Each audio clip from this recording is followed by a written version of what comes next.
Hello guys, welcome to part 6 of the design pattern tutorial series.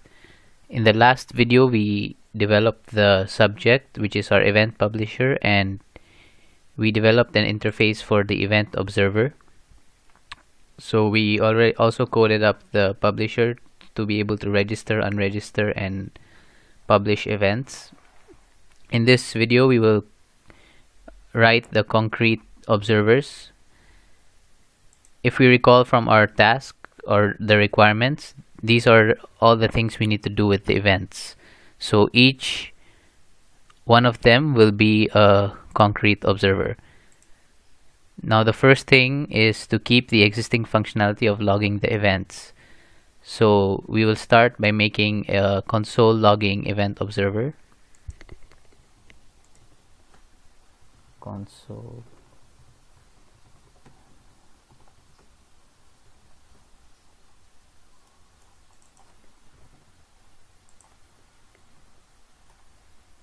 And then we will make this implement event observer, and in here we will write the logic to print the event on the console in the same format as it was being printed originally with the backend simulator and the logger.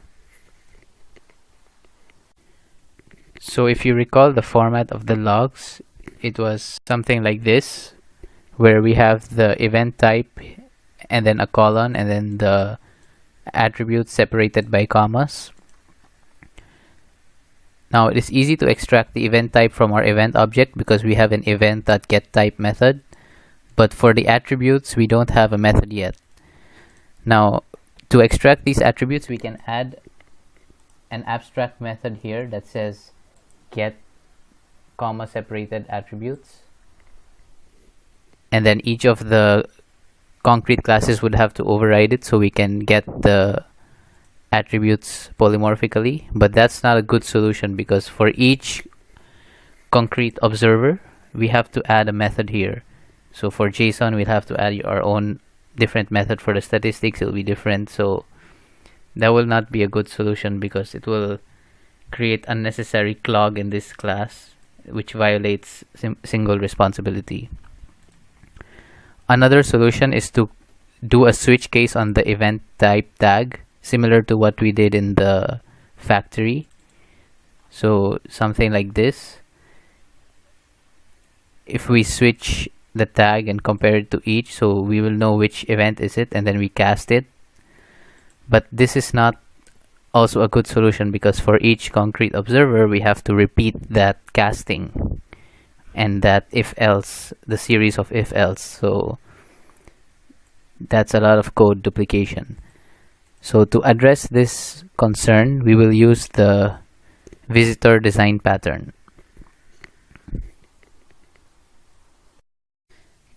The idea of the visitor design pattern is similar to the first solution that we were considering, wherein we said we're going to add a method here,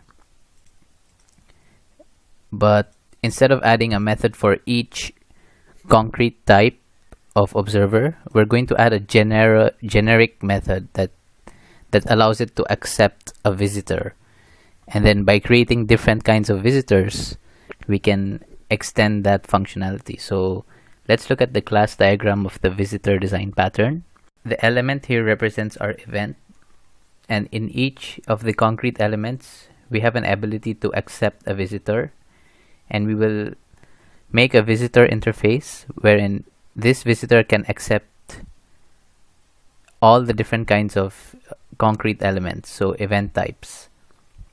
So for example, if we have a console attribute visitor, it's going to return us the console attributes in what format we want. If we have something that returns us a JSON string, so for each concrete event type it's going to return us a JSON string. So by creating new visitors we create new functionalities for our event, and then inside each of the element we just have to add one method called accept, which accepts a visitor. So we don't have to add and clog it with all the different kinds of functionalities that we want, like getting the console attributes, getting a JSON string. We just have one method that says accept a visitor, and then we create different kinds of visitors to be able to extend the functionality. So let's take a look of how this looks in code. We will start by creating the visitor interface and then adding the accept methods in each of the concrete element classes. So let's start by creating a package for our visitor.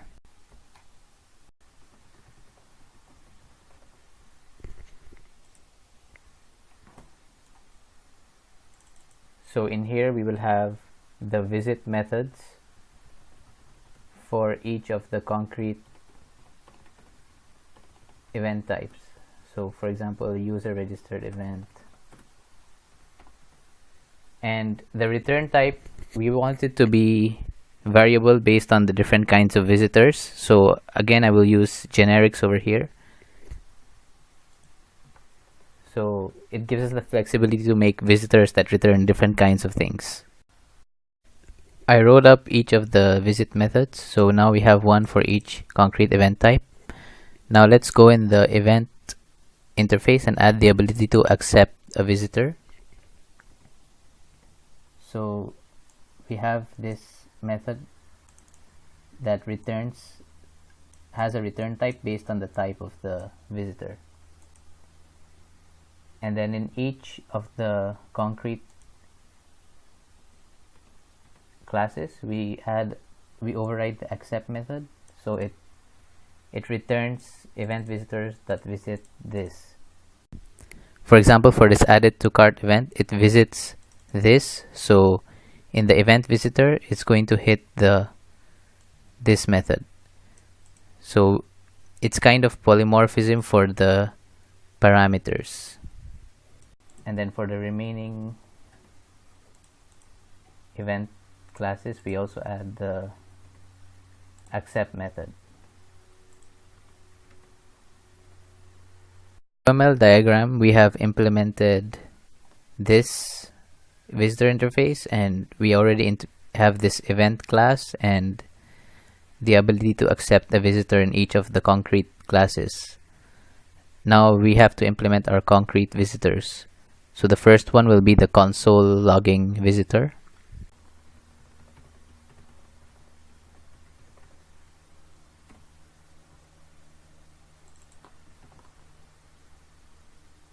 And this will implement event visitor string, because we're going to return the string of the console log.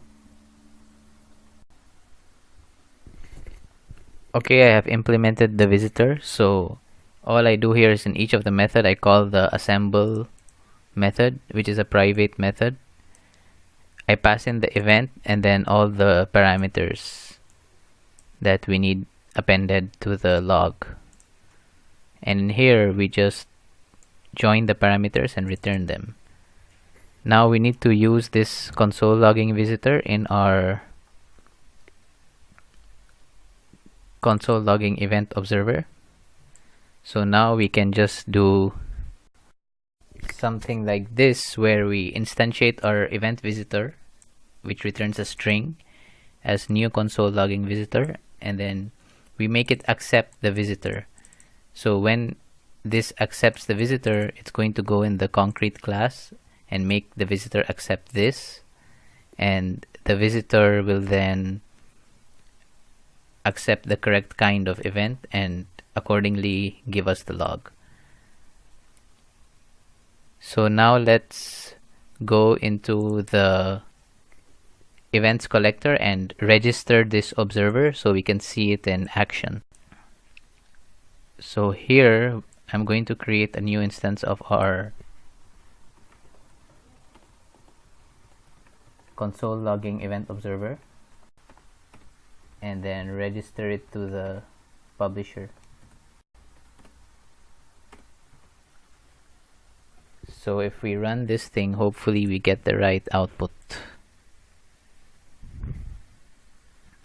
Yes, you can see we have our visitor at work. So for the added to cart, we have our time and the country. Returned, we have time, product ID, quantity, country. So seems like everything is working. In the next video, we will go into creating the other observers and other